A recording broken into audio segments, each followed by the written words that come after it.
Obrigada. Bom dia novamente. Retomamos a sessão depois do intervalo, dia 20 de outubro de 2020, turno da manhã, primeira turma, primeira Câmara, terceira sessão, estando presentes os conselheiros doutor Ari, doutor Marcelo da Costa Marques de Oliveira, doutor Marco Antônio, doutor Salvador, doutor Marcos Roberto, doutora Semiramis, doutor Breno e eu, Lisiane, como presidente do Instituto. Nós vamos iniciar agora o julgamento dos itens 7 e 8, cuja recorrente é Têxtil J. Serrano Limitada, e a relatora é a doutora Semiramis. Doutora, por favor, quando puder. Bom, obrigada, senhora presidente. Desculpe, colegas, pela falha aqui na conexão. Os dois processos da J. Serrano, eles têm as mesmas glosas do pedido de ressarcimento de IPI desse contribuinte. Os dois processos, eles são idênticos, mudando, claro, os valores pleiteados, né?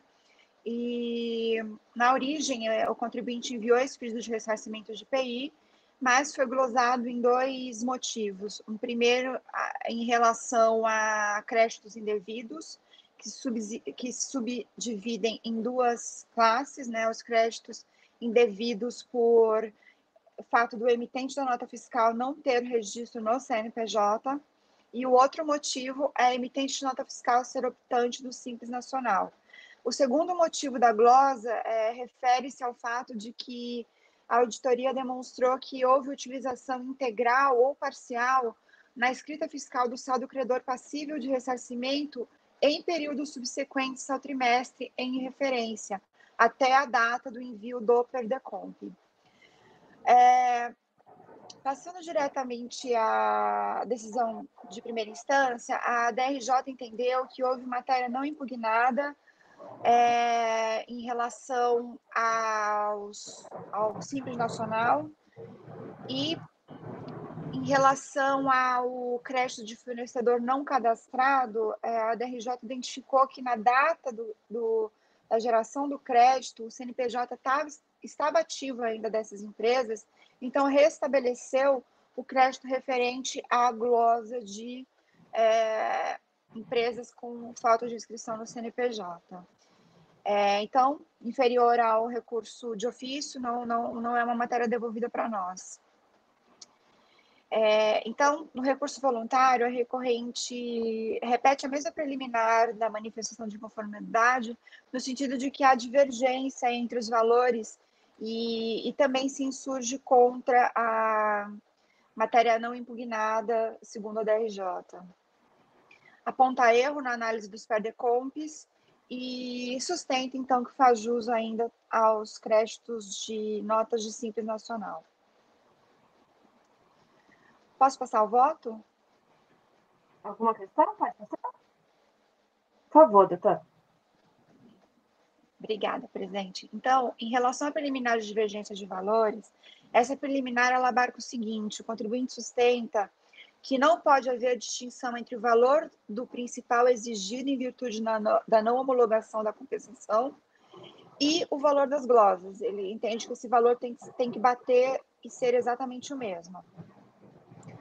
Então, eu acho que a DRJ explicou bem esse aspecto e a conclusão é a seguinte: não há como haver a total coincidência entre o valor principal exigido, né, e o valor das glosas. Primeiro porque o valor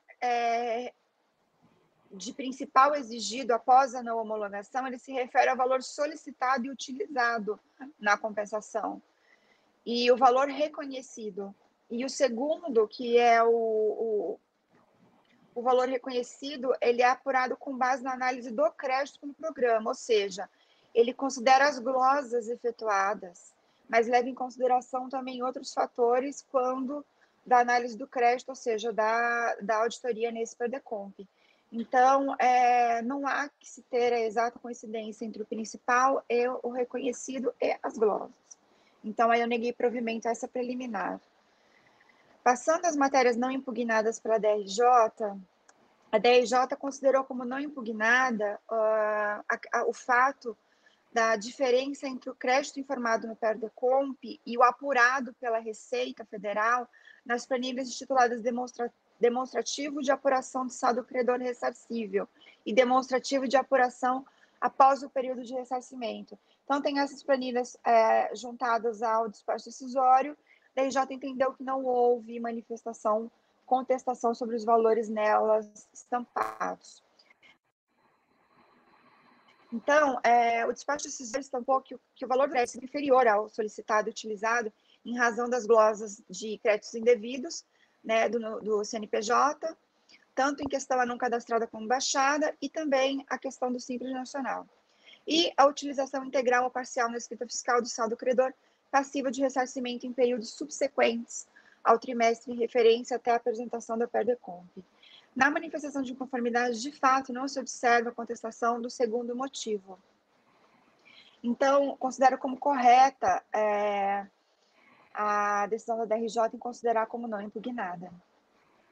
Por sua vez, no recurso voluntário, o contribuinte defende que havia saldo credor ressarcível no total de 128, no PERDECOMP final 0869, que fora compensado com débito de IPI de 61 mil, remanescente saldo no valor de 67 mil.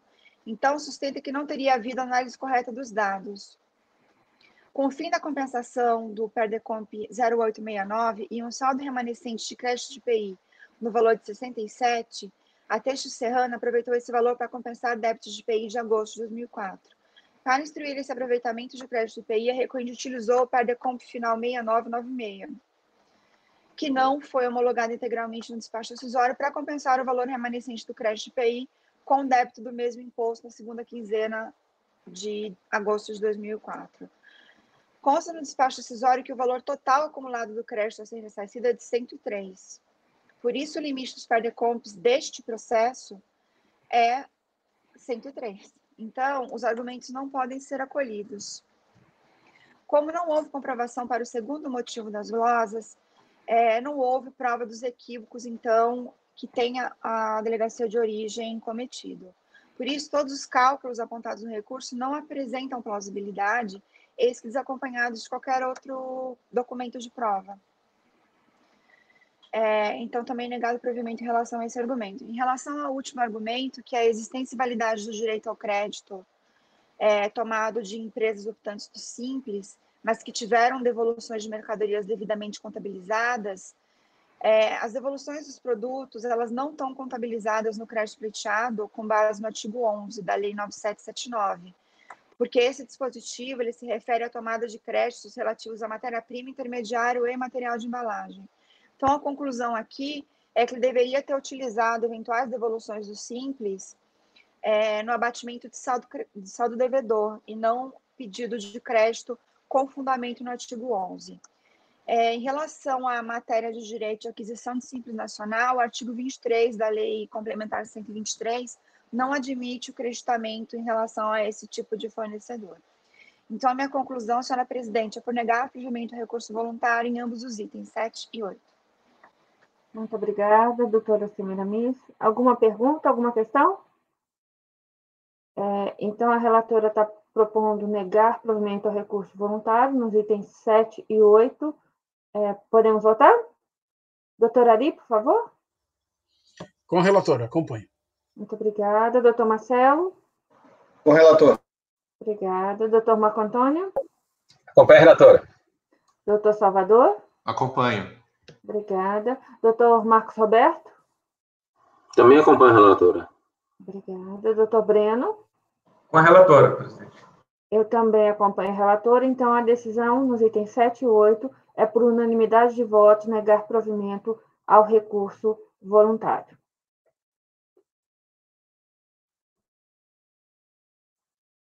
Agora passamos ao item 9 com a doutora Semiramis também. Pode ser, doutora? Vamos abrir. Sim, na claro, parte. vamos lá. Sérgio Augusto, Malta Advogados.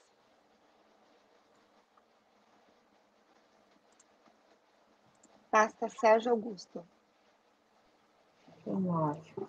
Bom, enquanto vocês procuram, eu vou só anunciar o item.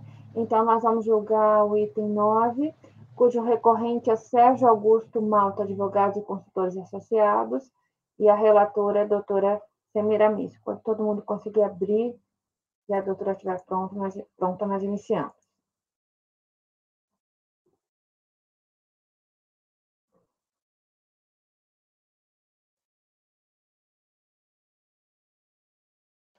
Todos localizaram? Posso começar? Todo mundo conseguiu abrir? Tá bom. Mais um minutinho, doutora, por favor. O meu também ficou aqui rodando, não sei por quê.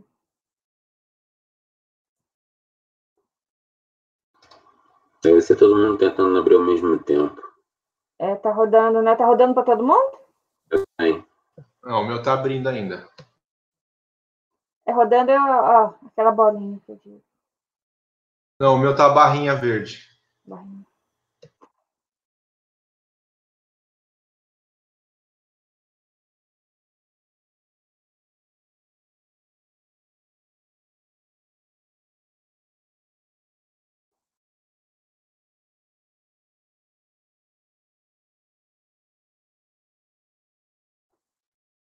Agora tá abrindo. O meu abriu.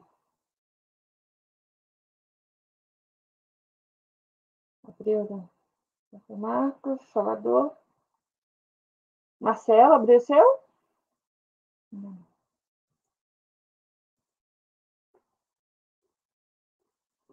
Abriu. Por favor, doutora Semiramis. Obrigada, presidente. Esse caso é um auto de infração lavrado contra essa sociedade de advogados e o motivo era a isenção das sociedades civis de profissão regulamentada, que originalmente estava na lei complementar, artigo 6º, inciso 2, e foi posteriormente revogada pelo artigo 56 da lei 9.430. Esse contribuinte ele fez parte de uma ação coletiva da OAB do Rio de Janeiro, em que a OAB questionou como substituta tributária a constitucionalidade dessa revogação pela Lei 9.430 de um artigo que era de lei complementar. Essa questão ela já está há muitos anos pacificada, mas os problemas dela decorrentes ainda estão conosco aqui. Então, a OAB seguiu todo o trâmite do mandado de segurança.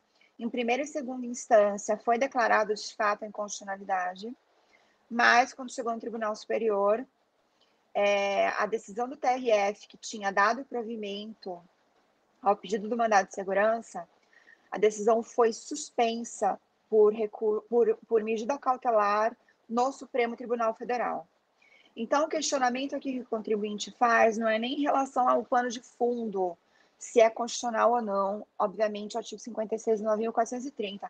O que ele questiona é se poderia ter sido lavrado o auto de infração, uma vez que não tinha sido ainda encerrado todo o processo, não havia trânsito julgado, mas o auto de infração ele foi lavrado após a concessão da medida cautelar no Supremo Tribunal Federal para que se suspendesse todos os efeitos do TRF da segunda região. Então, aqui nós vamos ter que analisar os limites da decisão do TRF e também os limites da medida liminar para a gente chegar à conclusão de que poderia ter sido autuado ou não.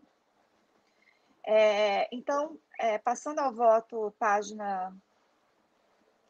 Tem um resumo na segunda página do voto, que eu trago um resumo da ação judicial. Então, como eu disse, em liminar foi dado provimento para que se suspendesse o pagamento da COFINS às sociedades de advogados sem depósito. A sentença, então, confirmou a segurança, então a OAB e todos os seus substituídos tiveram provimento de compensação dos valores da COFINS vencidas e vincendas com qualquer tributo da Receita Federal, administrado pela Receita Federal, com correção monetária. O TRF da segunda região proferiu o acórdão negando o provimento à remessa necessária e ao recurso da União, mantendo, então, o direito ao creditamento da COFINS paga, mantendo, então, a isenção, né? Mas, posteriormente, quando a União entrou com um recurso extraordinário, a ministra Ellen Grace atribuiu efeito suspensivo ao recurso extraordinário, nos seguintes termos: a plausibilidade no recurso da União, porque a jurisprudência do Supremo era pela constitucionalidade do artigo 56. Então, ela deferiu liminar para atribuir efeito suspensivo ao recurso extraordinário, efeito suspensivo total. Então, a recorrente passou a alegar que, na data do auto de infração, estava suspensa a exigibilidade do crédito nos termos do 1514, ou seja, a medida liminar suspensiva do crédito tributário. Isso porque a liminar teria obstado apenas a compensação antes do trânsito em julgado. Então, a interpretação do contribuinte foi que, no momento que a ministra Ellen Grace deu efeito suspensivo ao recurso extraordinário, na verdade, o que estava suspenso era só a execução da compensação, não estava suspenso o restante da matéria. Desse modo, a leitura da decisão da ministra Ellen Grace, na minha leitura, envolve toda a matéria levada a conhecimento do Poder Judiciário, qual seria a discussão da constitucionalidade do 56 e a compensação decorrente sem trânsito em julgado, porque isso foi deferido também na primeira instância. Então, a medida liminar, ela restabeleceu a exigência da COFINS, das sociedades de advogados, e tornou impossível a compensação tal como posta na origem, sem trânsito em julgado ou com qualquer tributo da Receita Federal. Posteriormente, essa liminar ela foi referendada pelo colegiado, né, da segunda Câmara do STF, e posteriormente ainda foi dado provimento no mérito ao recurso ao recurso extraordinário da União. E o provimento levou em consideração que o artigo 56 é constitucional, né, então que não caberia ao pedido. A minha conclusão, senhora presidente e colegas, em relação a isso, é que na data do lançamento, que foi em 2008, já tinha sido proferida a medida liminar da ministra Ellen Grace, suspendendo todos os efeitos do acórdão do TRF da segunda região. Então, o acórdão foi lavrado já na vigência da liminar e entendo que caberia mesmo à autoridade constituir o débito de COFINS, com juros e multa, porque não havia medida suspensiva do crédito, porque todo o provimento foi suspenso pela liminar da ministra. Então, eu entendo que foi de fato correta a lavratura do auto com os conceptários legais, tendo em vista ainda que não foram efetuados depósitos judiciais. E consta no processo até uma carta da OAB aos seus substituídos, dizendo que com a edição, com a lavratura, com a edição da medida liminar da ministra, os escritórios deveriam provisionar ou depositar. Então, minha conclusão é por negar provimento ao recurso voluntário. Muito obrigada, doutora Semiramis. Algum comentário? Podemos passar à votação? Então, a relatora está propondo negar provimento ao recurso voluntário. Doutora Ari? Eu acompanho a relatora. Uma aula aqui de processo civil. Parabéns, doutora. Obrigada. Doutor Marcelo? Acompanho. Obrigada. Doutor Marco Antônio? Com a relatora. Obrigada. Doutor Marcos Roberto? Sou eu. Também Salvador, desculpe, doutor Salvador. Acompanho. Obrigada. Doutor Marcos Roberto, agora. acompanho a relatora. Obrigada. Doutor Breno? Acompanho, presidente. Semiramis, como sempre, muito didático. Também acompanho. Muito bom voto. Então, a decisão do item 9 é por unanimidade de votos negar provimento ao recurso voluntário. Podemos passar para o item 10? Podemos. O item 10 é uma discussão antiga também, conhecida nossa, que é o alargamento da base de cálculo pelo parágrafo 1º do artigo 3º. Deixa eu só anunciar completa, por favor. Desculpe. Sem problemas. Todo mundo já conseguiu abrir o item 10? Só um minutinho, então. O item 10 é Morada do Sol, tá? Eu abri as pastas com o nome do contribuinte. Morada do Sol.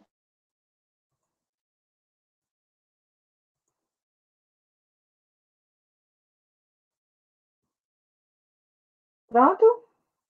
Pronto, Marcelo?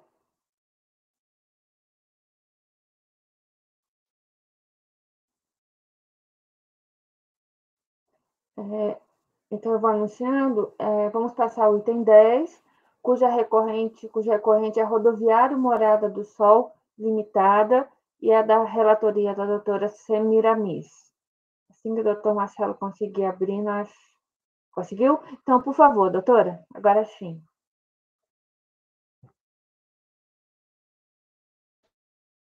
Doutora Semiramis? Doutora? Tô aqui. Tá bom. Não caí. Eu fiquei meio Ficou vermelha. cinza vermelho, mas agora está amarelo. Ai, Jesus. Ai, meu Deus, vamos correr. Brincadeira. Bom, esse caso, ele é um caso de pedido de compensação dos valores recolhidos supostamente a maior com base no parágrafo 1º do artigo 3º, né? A época declarada inconstitucional pelo Supremo Tribunal Federal. Esse caso ele é tão antigo que ele é anterior à manifestação do Supremo em repercussão geral sobre o tema. Então, esse contribuinte, ele é de empresa do ramo de transportes. Então, ele alega que, dentro da matéria que estaria concernente à inconstitucionalidade para primeiro, seria algumas verbas que ele indica que deveriam ser excluídas da base de cálculo da COFINS dele, em relação a sinistros, receitas financeiras, enfim, esse tipo de questão.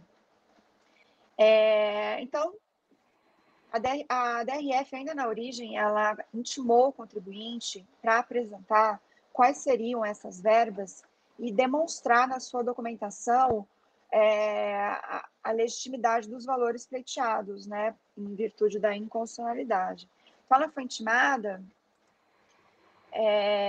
para especificar e comprovar documentalmente os valores constantes na rubrica recuperações diversas, né?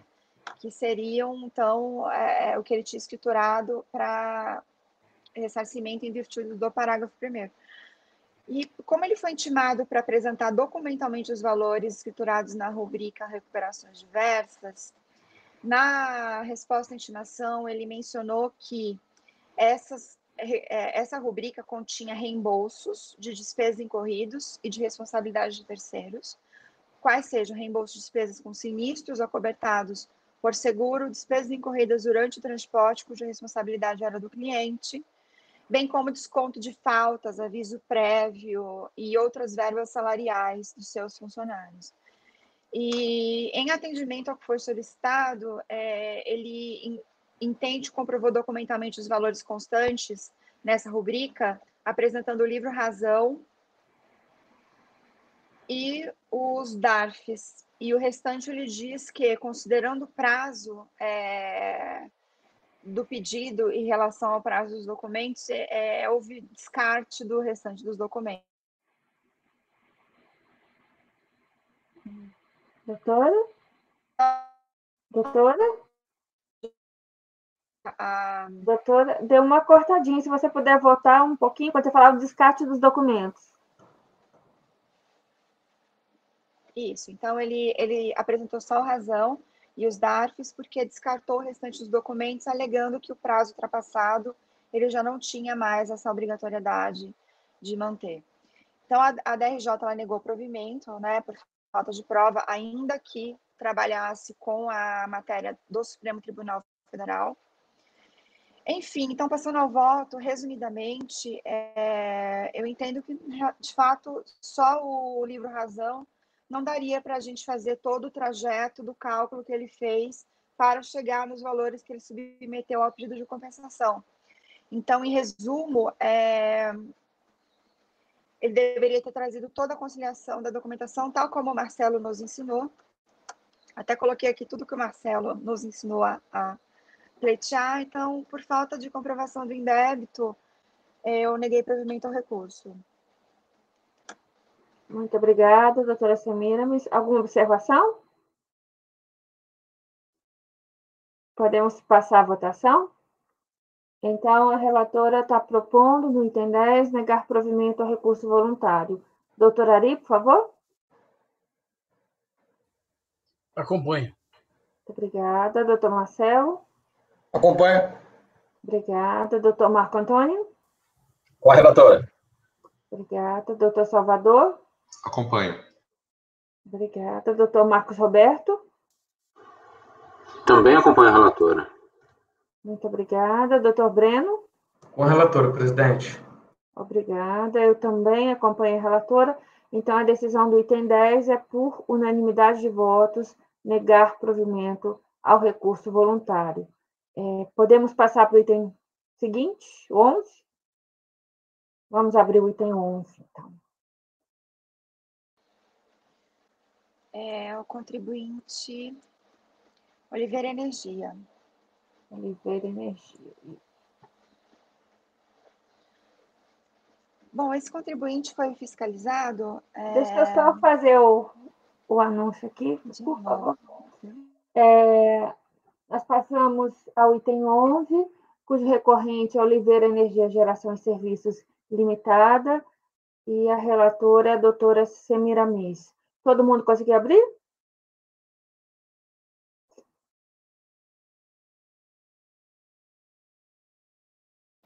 Posso? Bom, auta de infração contra essa empresa.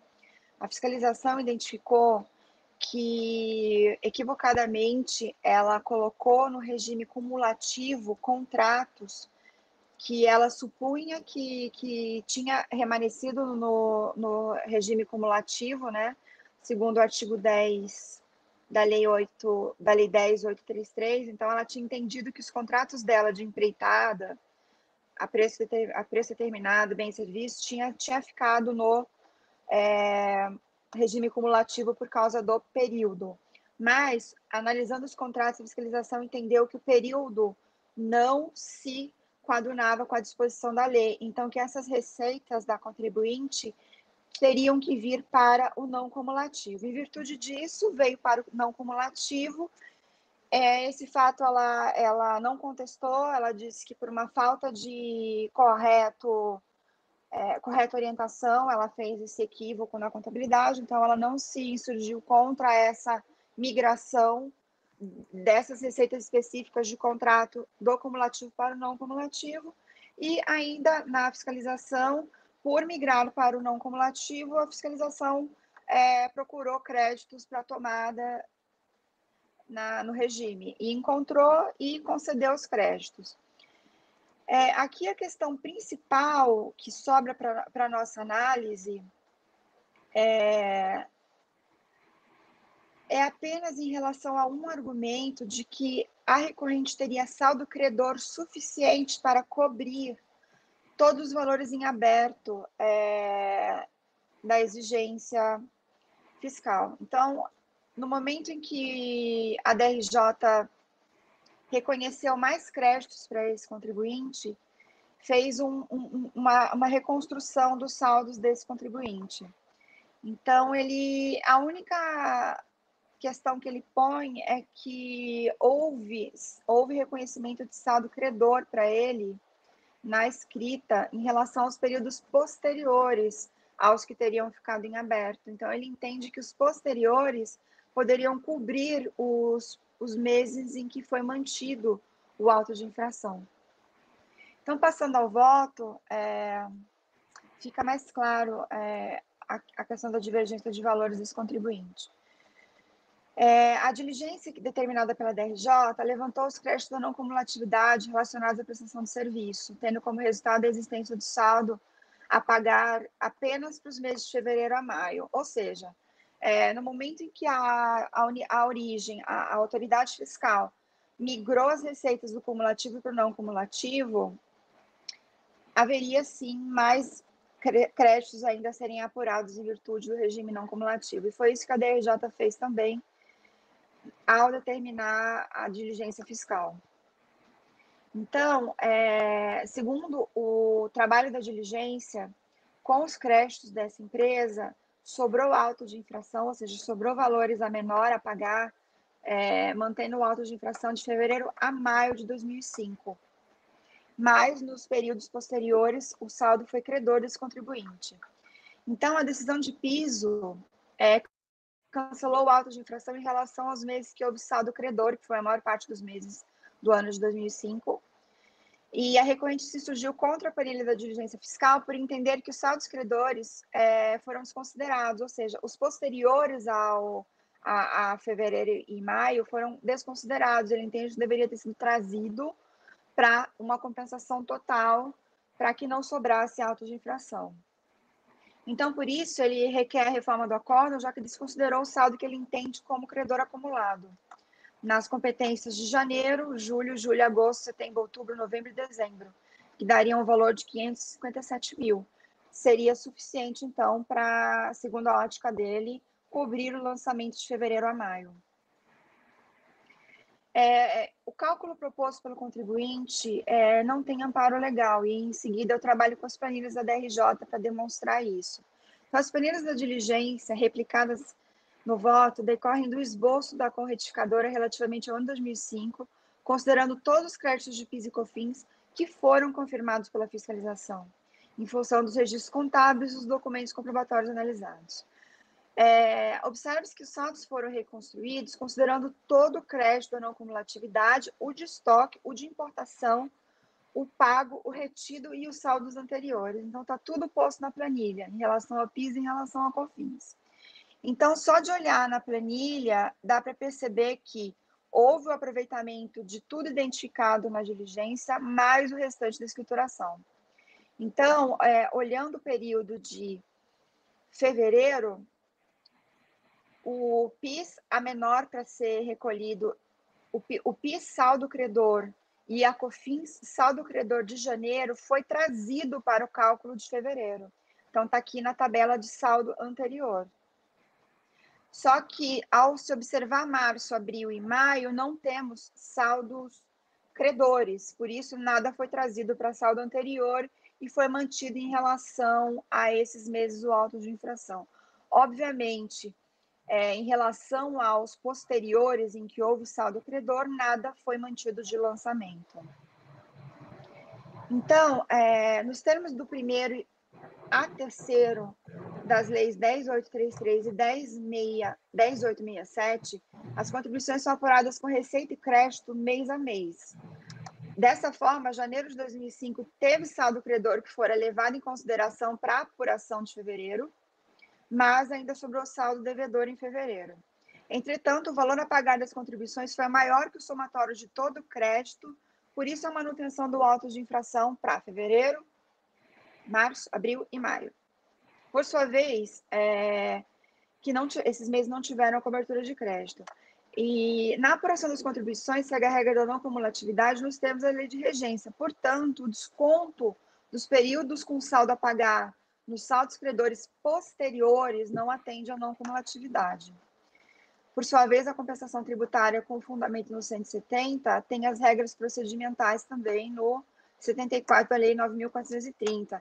Então, a minha conclusão, senhora presidente, é que as contribuições, a apuração das contribuições PIS e COFINS, ela não segue a lógica aritmética proposta pelo contribuinte.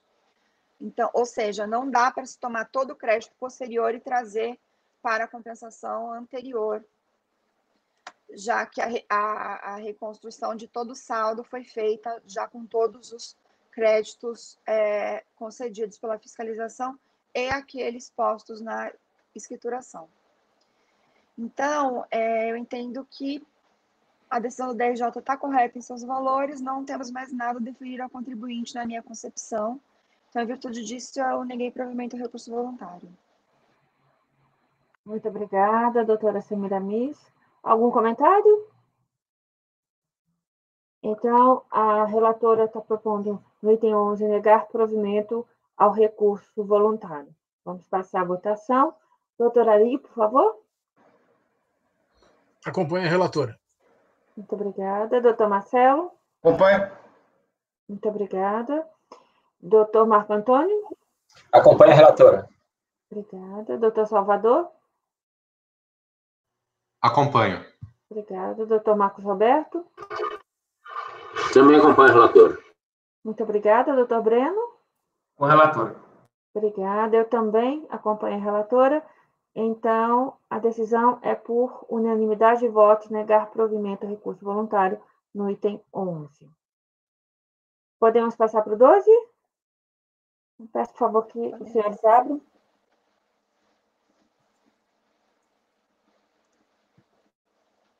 Pasta Megadata, por favor. Megadata.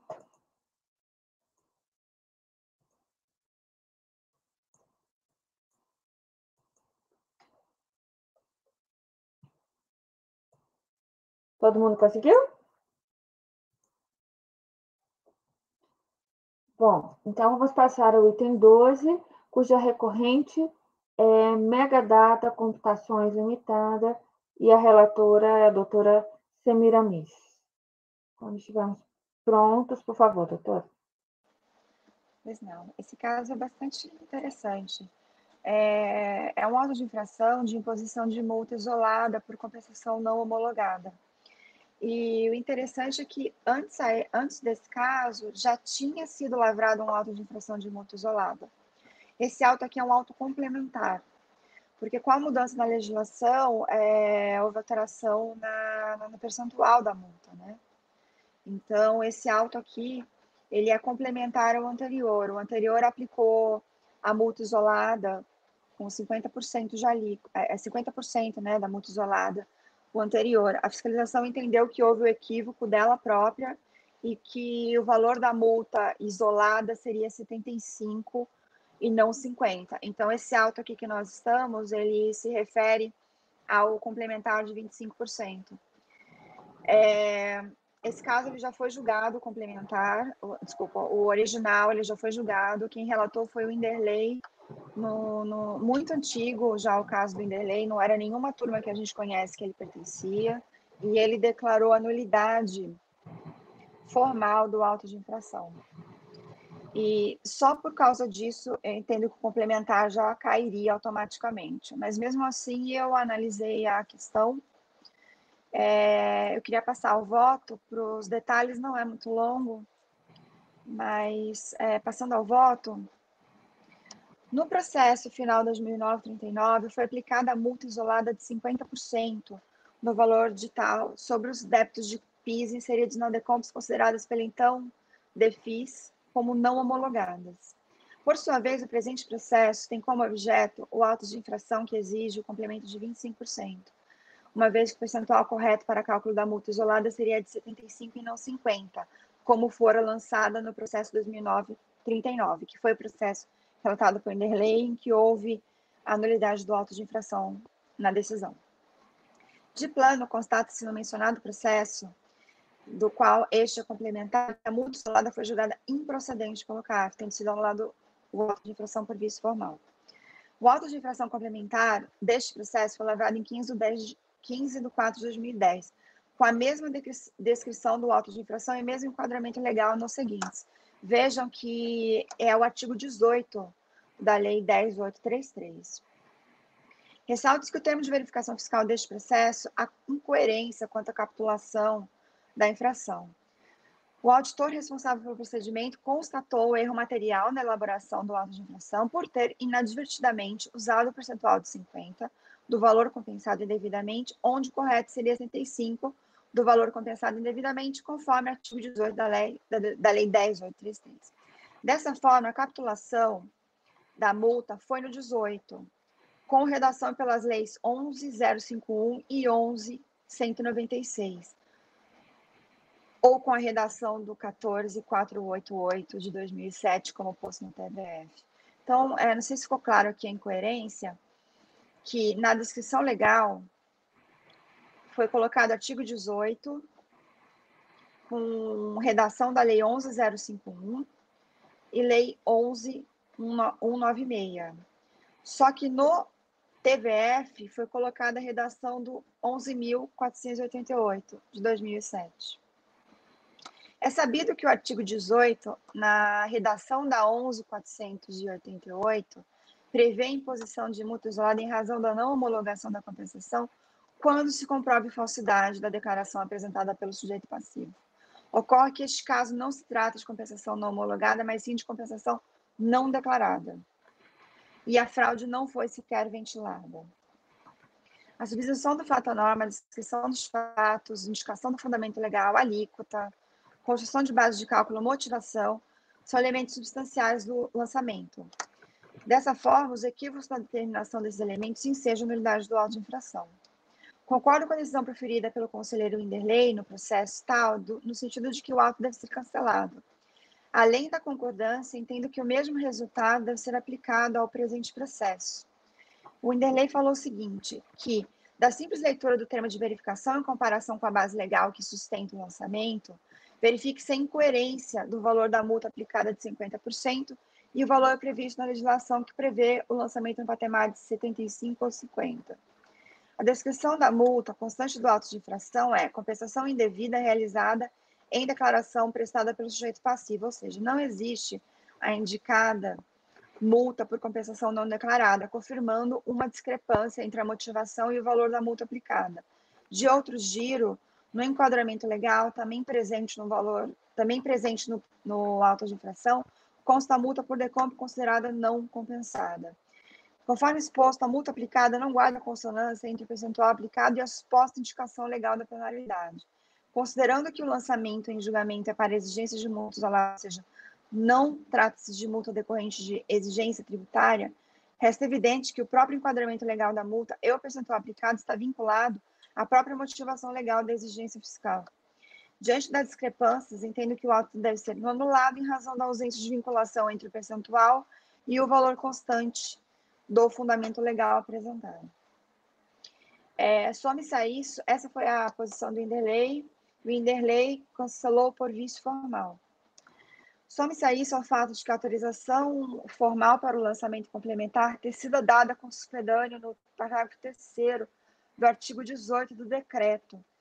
Esse artigo ele fala que o lançamento complementar ele tem que ser decorrente de diligências no curso do próprio processo, e não como foi posto aqui, totalmente separado, depois de ofertada a impugnação do lançamento original. Então, logo, o auto de infração deveria ter sido lavrado sem resultados de diligências, terminadas pela autoridade de primeira instância e dentro do mesmo processo. Não como foi feito aqui, que foi lavrar um outro lançamento posterior, né, e com fundamento no 18, ou seja, o próprio lançamento complementar no 18, ele não encontraria fundamento legal adequado. Então, diante disso, deve ser cancelado o auto de infração complementar, contudo, faltaria declinar o vício. Para mim, esse vício ele é material, né, sem sombra de dúvida, para mim, né, esse vício seria material, porque ele se refere à composição de base de cálculo e alíquota aplicável e motivação do lançamento. Mas, considerando que o lançamento principal, original, foi declinado o vício formal, a gente tem que seguir a lógica do primeiro, na minha concepção. Então, eu realmente entendo pela nulidade, mas, infelizmente, pelo vício formal, e eu votei por dar provimento ao recurso voluntário. Muito obrigada, doutora Samira Mires. Algum comentário? Sim, por favor, Salvador. O vício material que você reconheceu aqui foi porque ele aplicou multa isolada porque é uma multa por declaração considerada não declarada e ele aplicou o artigo 18, que é de não homologação, foi isso? Do artigo 18? Foram vários elementos. O primeiro é que a compensação foi considerada não declarada. E o 18 se refere à compensação não homologada. Não, mas e o parágrafo 4º? Fala que o caput se aplica também quando é em caso de não declarada. Acontece justamente que o fundamento do auto de infração, que é o segundo problema, ele está com a redação de uma lei e não da outra. E o TVF está com a outra. Entendeu? Então, a inconsistência da autuação, ela foi em relação a tudo. Porque ele descreve como multa aplicada por não compensação, quando, na verdade, foi não homologada. Desculpa, ele aplica a multa como não homologada, mas foi não declarada, mas em compensação ele não usa esse parágrafo. Entende? E foi pelo caput, é isso? Ele não chegou a mencionar. Mas aí o parágrafo não está incluído no caput? Né? É só uma dúvida mesmo de interpretação. Assim, quando eu falo do caput, eu só estou me referindo a ele? A grande questão é que ele se referiu à redação da 11.488 no TVF e as outras leis no auto de infração. Então, ele poderia lançar mão desse parágrafo se tivesse corretamente identificado qual foi a redação que ele adotou, porque tem ambas as redações, entende? Só que pela data do fato, que é 2005, 2006, a redação do parágrafo 4º, ela estaria na redação só de 2007 da lei, não é verdade? Entende? Não, mas é que o parágrafo 4º existia também desde 2004, né?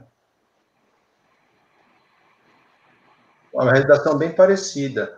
Por isso que eu entendo com o que o Vanderlei quis dizer, com erro, vício formal, né? Mas tudo bem, era uma dúvida aqui, porque quando fala de artigo 18, quando fala de artigo 18, você inclui na interpretação tudo o que o artigo 18 tem, inclusive os seus parágrafos, né? Então, como o parágrafo 4º ele fala dessa questão da não declarada, estaria correto. Eu não lembro agora se a lei de 2007 que colocou a alíquota de 75% e se antes era 50%. Eu não estou lembrado agora. Estou tentando achar aqui, mas acho que a multa sempre foi 75% ou não? Eu vou abrir aqui o dispositivo para a gente ler. Porque eu acho que teve uma época que no começo era 50% e depois foi majorado por 75%, porque faz remissão ao artigo 44 da Lei 9.430. É, isso aí.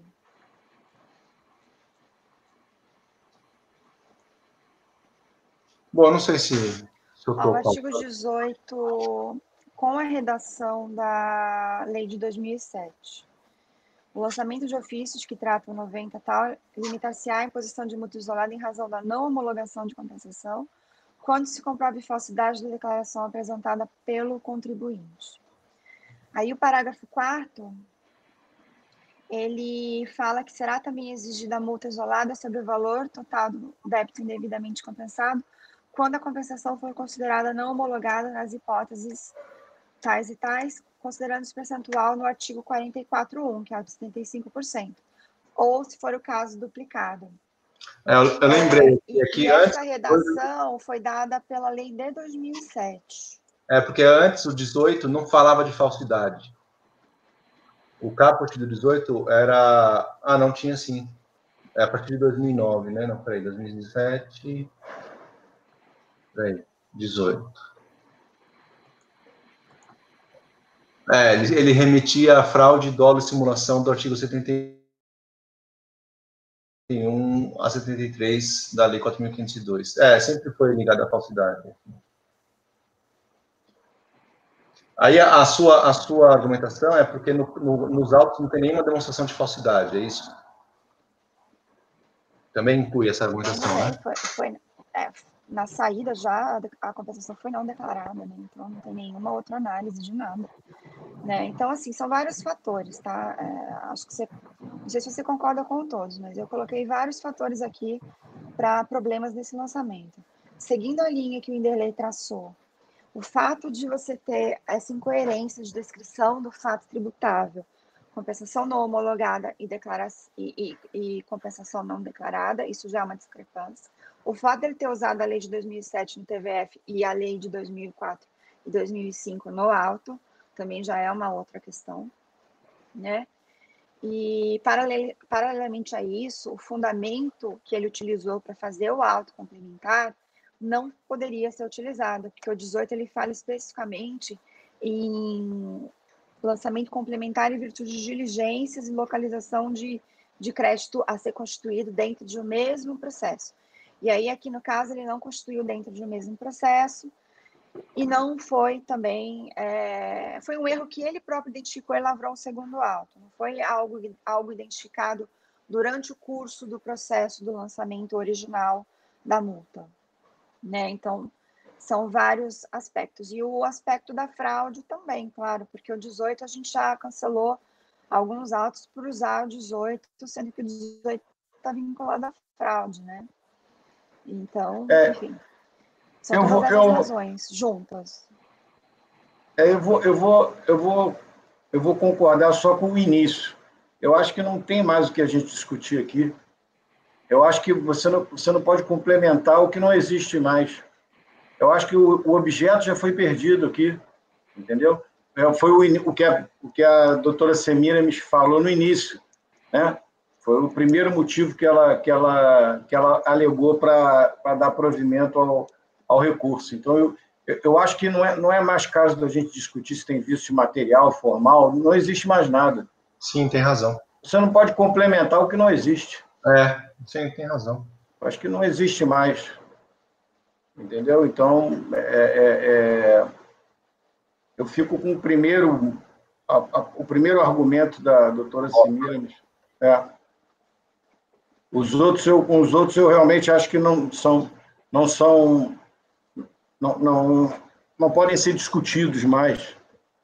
Eu fico com o primeiro, que eu acho que elimina os demais. É verdade. Eu também acompanho esse pensamento. Porque Tem razão, Marcelo. não há necessidade de retomar todos os pontos. Doutora Semiras, apesar da senhora estar correta até nesses entendimentos aí, nessa análise, isso dá até mais, se ficar acrescentando isso, dá margem até de haver uma outra discussão. Eu estou entrando no mérito, eu não sei se a Procuradoria ia entrar com qualquer tipo de embargo, coisa parecida, mas, assim, o que o doutor Marcelo falou, o primeiro ponto já pacifica o motivo pelo qual esse auto não subsiste, né? As razões estão muito parecidas com o processo original, né? Então, tirando a questão que eu acho que seria um vício material, tirando isso, o resto, de fato, o voto ele segue o outro, até, enfim, porque poderia colocar, por exemplo, não subsiste o auto porque o principal já foi cancelado. Mas como teve um recurso com argumentos e tudo, eu sempre tendo a pelo menos responder, né, ao contribuinte, enfim. Mas, claro, toda a argumentação aqui, ela seguiu também a do principal, né?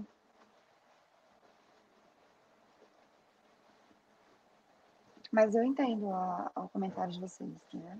Acho que eu não vou nem entrar em discutir, porque eu também acho que não é formal, não. Mas eu acho que essa discussão não se aplica.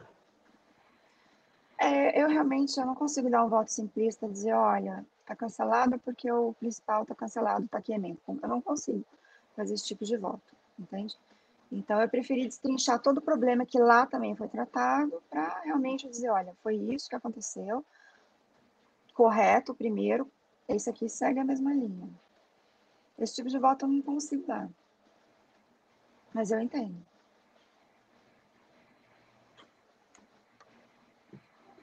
Só de curiosidade, lá o voto do Wanderlei foi bem semelhante nessa parte que você está mencionando aí, do combate, da não homologada e não declarada. Teve, e esse artigo, trechos. Ele mencionou um artigo, depois mencionou outro. Sim, eu até colacionei o trecho do voto dele no meu voto.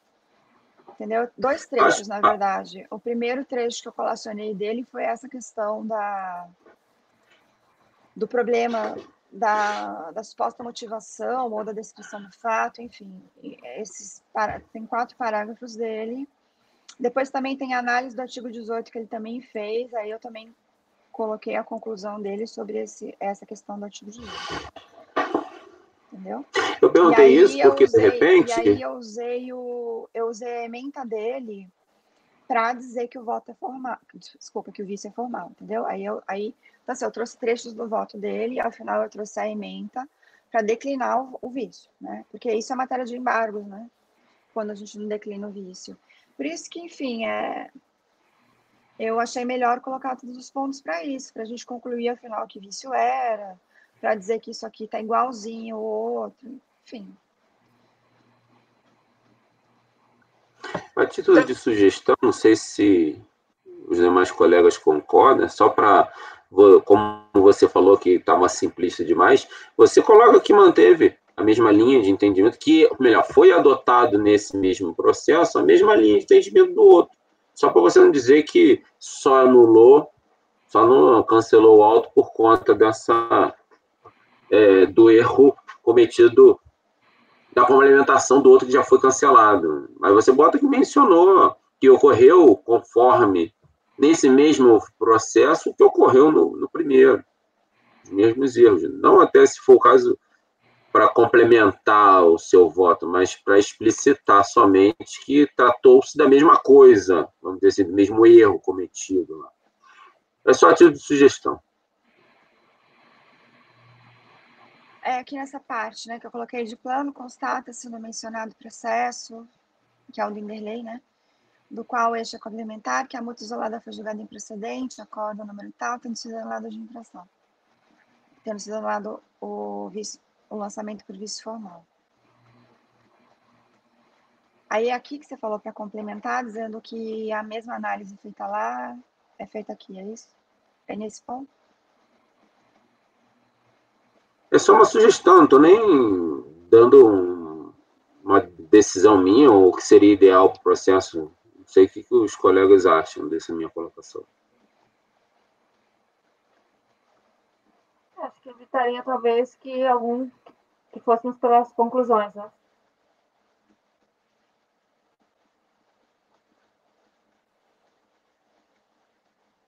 É porque eu acho que eu pararia na decisão mais simplista mesmo.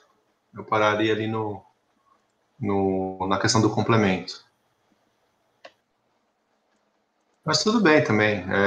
Eu criei um problema aqui que não precisava, uma discussão que não precisava. Bom, presidente, para a gente iniciar a votação, eu vou fazer o seguinte, eu vou manter do jeito que está, e acatar a sugestão do Marcos de esclarecer ali, quando eu digo que já está, no início, já está cancelado o outro, para dizer que o voto, então, segue as mesmas premissas do outro. Vou acrescentar isso.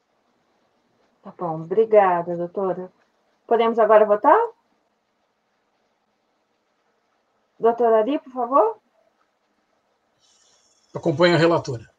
Obrigada. Doutor Marcelo? Eu acompanho pelas conclusões. Obrigada. Doutor Marco Antônio? Acompanhe a relatora. Obrigada. Doutor Salvador? Acompanho. Obrigada. Doutor Marcos Roberto? Eu acompanho a relatora, ainda mais que ela ainda considerou essas minhas colocações, de seguir mesma linha do voto do anterior que já foi cancelado. Ok, acompanho a relatora. Obrigada. Doutor Breno? Com a relatora também, presidente. Obrigada. Eu também acompanho a relatora. Então, a decisão, não sei como é que ela fica. Ela fica por por dar provimento ao recurso voluntário,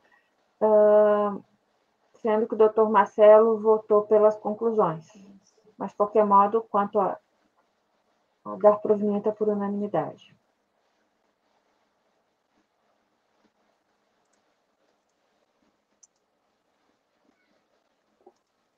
Tranquilo? Podemos passar para o item 13? Podemos abrir? É como Small Glass. Small Glass do Brasil. Então, enquanto os senhores abrem, eu vou anunciar aqui. Nós passamos agora ao julgamento do item 13, Small Glass do Brasil, Fritas, Esmaltes e Corantes Cerâmicos, limitada. A relatora do item 13 é também a doutora Semiramis. Assim que todo mundo conseguir o documento, pode começar, por favor.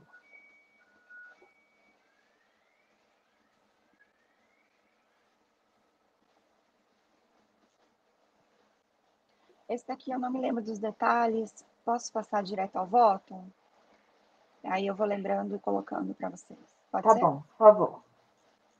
Então, por favor, até o voto.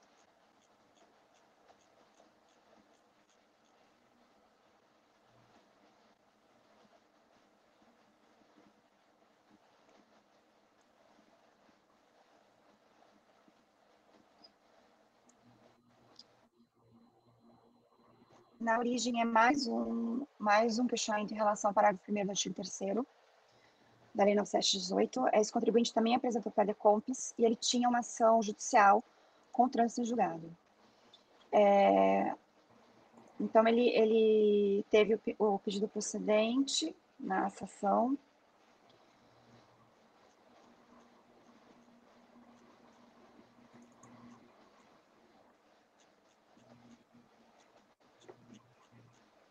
A DRJ, ela já reconheceu uma parte do pedido do contribuinte no seguinte sentido: ela mandou rever o despacho decisório pelo órgão de origem, porque o despacho decisório, ele... Deixa eu lembrar aqui o que ele fez.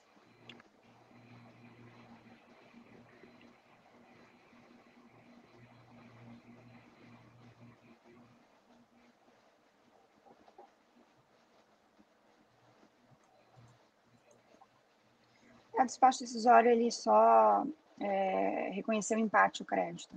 A DRJ entendeu por mandar refazer com os outros créditos que ela encontrou. Então, a DRJ mandou rever o despacho decisório, né? Então ele tinha essa ação judicial que lhe dava o direito de compensar o valor pago a maior em virtude da inconstitucionalidade do parágrafo 1º. Foi homologado apenas em parte na delegacia de origem. Na DRJ, a DRJ mandou rever o despacho decisório, mandou que nessa revisão se reconhecesse o direito de crédito relativo a 2 períodos, porque esses créditos estariam vinculados ao ressarcimento de IPI, que não teriam sido considerados na composição de todo o crédito contribuinte na origem. Mandou homologar as compensações em virtude desse reconhecimento que ela fez, né, dos créditos de ressarcimento, e mandou não aplicar a Selic sobre esses créditos de ressarcimento de IPI. O contribuinte pleiteia, inclusive, a restituição sobre receitas financeiras, né, também.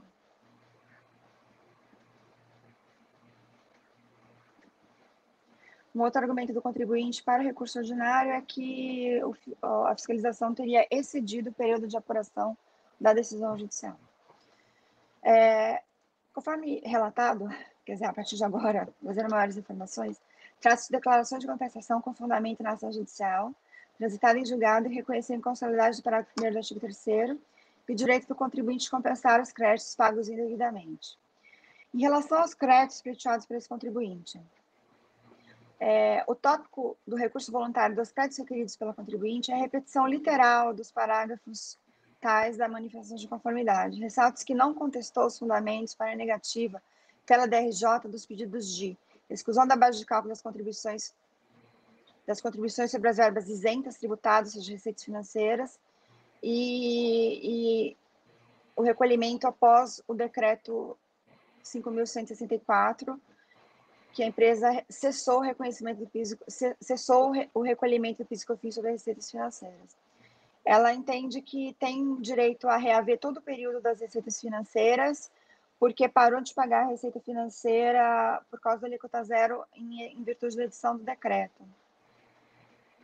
Então, na verdade, essas alegações a DRJ tratou muito bem. Aí eu adotei as razões.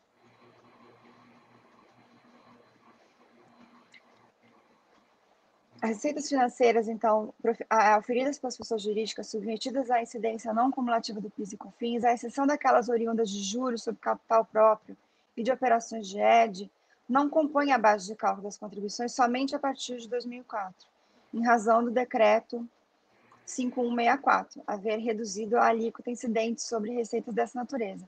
Portanto, o procedimento da manifestante de cessar o recolhimento de PIS e COFINS sobre receitas financeiras somente a partir da vigência do decreto está de acordo com as leis de vigência. Então, o despacho decisório é como despacho decisório, não havendo que se falar em crédito oriundo dos pagamentos efetuados, ou seja,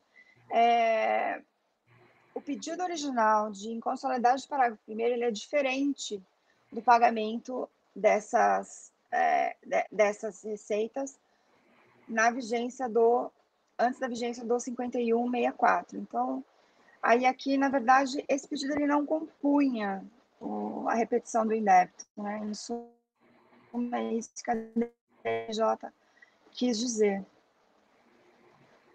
E o que ele chama aqui de repetição de verbas isentas é justamente as receitas financeiras. A confusão que ele faz da matéria do primeiro com o fato do decreto ter zerado as alíquotas. Em relação à aplicação da taxa Selic aos créditos de IPI, com base na Lei 9.739, a DRJ, os períodos excluídos pela DRF de Florianópolis dos cálculos para a apuração do crédito foram tratados em diversos processos administrativos que tinham como objeto as declarações de compensação de débitos de PIS e COFINS, nos quais a empresa aproveitou o saldo credor passivo de ressarcimento nos termos do artigo 11.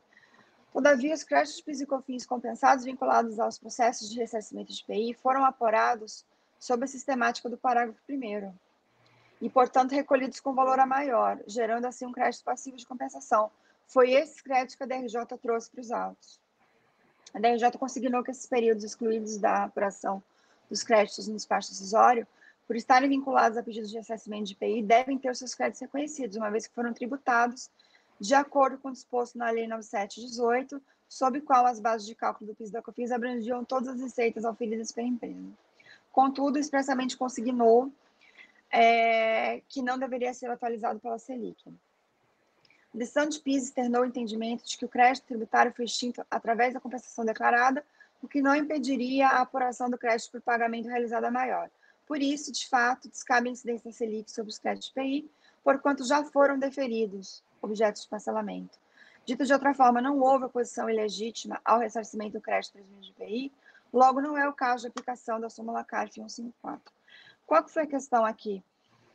A DRJ entendeu que a discussão na origem de inconsolidade do primeiro tinha reflexo em compensações do contribuinte em relação ao crédito presumido de IPI do artigo 11. Então, ela trouxe para esse processo esses créditos por considerar que, ao pedir o ressarcimento de IPI com base no artigo 11, as bases utilizadas foram as majoradas inconstitucionalmente. Então, ele trouxe para cá, por isso que ele deu deferimento e mandou reformar o despacho decisório. Enfim, e aí o que o contribuinte seguiu alegando aqui? Que como a DRJ expressamente negou que se aplicasse Selic, ele seguiu aqui no recurso voluntário pedindo atualização pela Selic. Mas aqui, na verdade, os créditos foram todos deferidos lá. Houve uma revisão desses créditos apenas, né? Porque tudo tinha sido deferido. Houve uma revisão, ou seja, não tem oposição ilegítima para a gente aplicar a súmula 154. Porém, diferentemente do ressarcimento de IPI, cabe a Selic desde do pagamento ou recolhimento indevido até a data do efetivo encontro de contas estampado no PRDCOMP. Isso porque, sobre as compensações, assim foi dado o provimento ao contribuinte na ação judicial. Após o trânsito julgado da sentença, cabia a compensação das quantias recolhidas a maior de PIS e COFINS com as próprias contribuições. Aplicação da Selic a partir de 96. Então, aqui é um outro aspecto, e ele ganhou isso na ação judicial. Então, não cabe a nós aqui negarmos a Selic em cima da compensação. Ficou claro a diferença da onde aplica? A Selic não é pela oposição da compensação, é porque o juiz mandou corrigir os pagamentos indevidos. Isso. A DRJ, ao trazer os créditos que já tinham sido deferidos como ressarcimento, ela trouxe por causa da base de cálculo equivocada, que tem a ver com o propósito do mandado de segurança dele. Então, ela trouxe, mas, obviamente, por já ter sido tudo deferido, houve aqui um saldo a maior de crédito revisado, então não foi realmente oposição ilegítima, por isso que não caberia a Selic aqui nesse caso. Agora, na compensação em si, cabe, porque a própria decisão diz que cabe. Aí, em relação a prazo de repetição, a empresa entende que faz jus a 10 anos para a repetição do indébito. Mas não houve qualquer negativa no despacho decisório em relação à limitação de prazo. Então, não há nada a ser deferido aqui nesse ponto. Quanto a depósitos judiciais, não há referência nas tabelas do contribuinte e da fiscalização de que se refira a depósitos judiciais. Logo, não faz parte da demanda também. Então, não tem nenhum depósito judicial também para ser trazido na consideração do montante do crédito. Então, eu acho que a DRJ já suficientemente reconheceu aquilo que foi possível em conjunto com o despacho decisório na origem. Então, aqui não sobrou nada para nós, na minha concepção, então meu voto é por negar provimento. Peço desculpas, eu realmente não lembrei do caso, tive que ir lendo para lembrar. Só para consolidar aqui, que eu demorei, ainda não entendi muito bem, mas assim, todos os créditos que ele pleiteou foram reconhecidos. Ele está discutindo aqui só questão de atualização, de questão de depósito, juros Selic, essas coisas. É isso? A DRF na origem concedeu parte, a DRJ mais uma parte trazendo o ressarcimento de IPI, né? Os créditos de IPI. E, só que o que ele alegou em recurso voluntário foi só esses pontos, entendeu? A Selic, entendeu? A Selic, a questão de depósito, a questão de prazo. Continuou alegando que ele teria mais crédito em virtude do fato do decreto ter instituído a alíquota zero. Então, ele veio com essas mesmas argumentações. Então, esse cálculo demonstrado e alegado e contestado não temos mais. Temos essas pequenas situações que ele acha que refletiria no cálculo dele. Então, a defesa foi nesses aspectos. Mas não foi deferido integral, não. O que foi deferido integral, a gente não vai ter confusão. Aqui, ele pediu ressarcimento e compensação do que ele pagou a maior com base no parágrafo 1º. Isso é o objeto do processo. O ressarcimento de IPI que a DRJ trouxe para recompor a base de cálculo por estar vinculado ao parágrafo 1º, isso já tinha sido integralmente homologado lá, entende? Então, aqui foi um plus desse crédito que ele trouxe. Por isso, a negativa da aplicação da Selic nesse ponto específico. Não, entendi. Então, ele trouxe um crédito ele não teve integralmente, respondendo a sua pergunta objetivamente, ele não teve todo o crédito reconhecido. Ele teve uma parte da RF, uma parte da RJ, e os argumentos dele em prol do restante são esses colocados no voto. Então, mas a parte não homologada do PIS e COFINS pelo parágrafo 1º continua não homologada, parcialmente. O que aconteceu foi que o DRJ trouxe créditos de outro processo, de ressarcimento de IPI. Tudo que ele pediu em relação ao parágrafo 1º foi dado, mas ele não tinha saldo suficiente para compensação. Entendeu?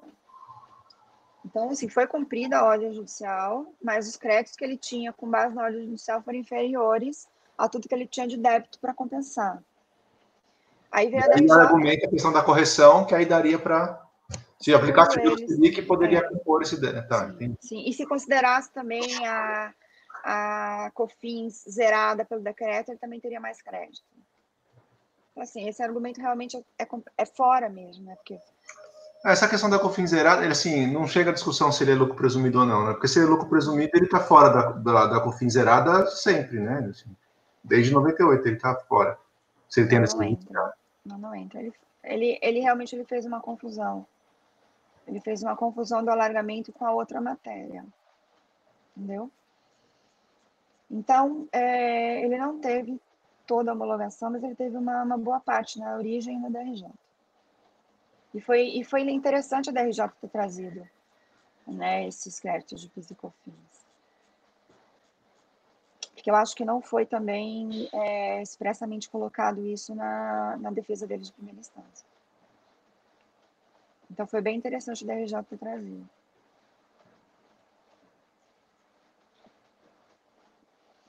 Mais alguma questão?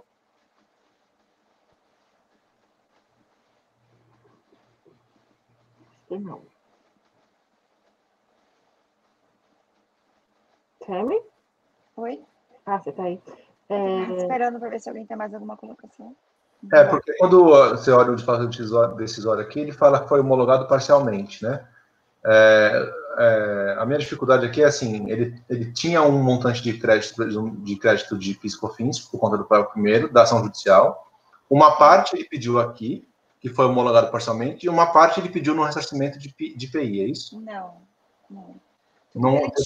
Tudo que ele tinha decorrente da ação judicial, ele pediu neste processo. E foi tudo reconhecido? Não, parcialmente, porque ele tinha débitos maiores do que os créditos. Mas o crédito foi reconhecido. Se ele tem débito maior, o crédito total foi reconhecido, ou não? Isso que eu não estou entendendo. Não, o que ele tinha de crédito com base na ação judicial não foi suficiente para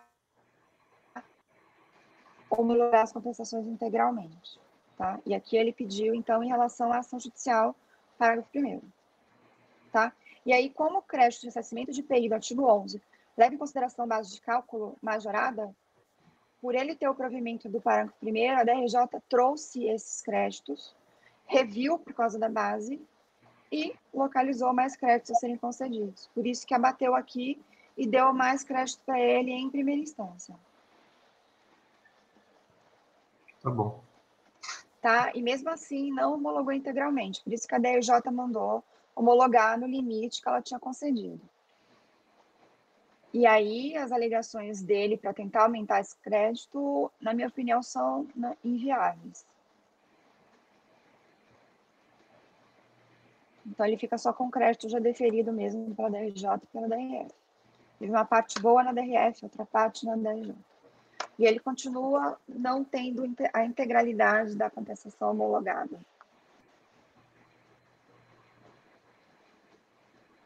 Deve ter sido alguma questão de cálculo, né? Com certeza essas questões do juros, Selic e tal, que ele compôs na hora do pedido e por isso que a DRF reduziu o crédito dele após refazer os cálculos, né? Deve ter sido Na verdade, o que acontece é que abriu auditoria, né? E aí a escrituração não comportou. Não comportou tudo que ele achava que podia compensar, né? Então, aí sobrou saldo não homologado de compensação, que foi abatido agora, que será abatido com a decisão da DRJ. E a gente vai ter também a incidência da Selic, né?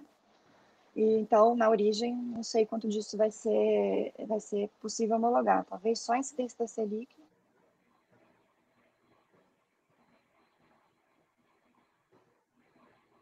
Ela congelou para mim, para você também? Caiu. Semi?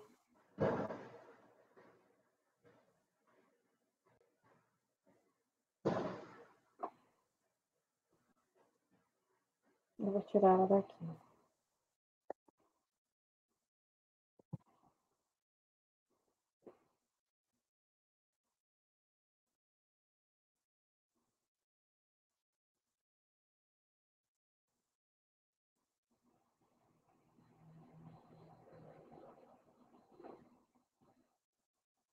Gente, eu preciso de 2 minutinhos aqui. Vamos dar um intervalo bem rapidinho enquanto ela volta? Sim. Podemos parar um minutinho a gravação, por favor?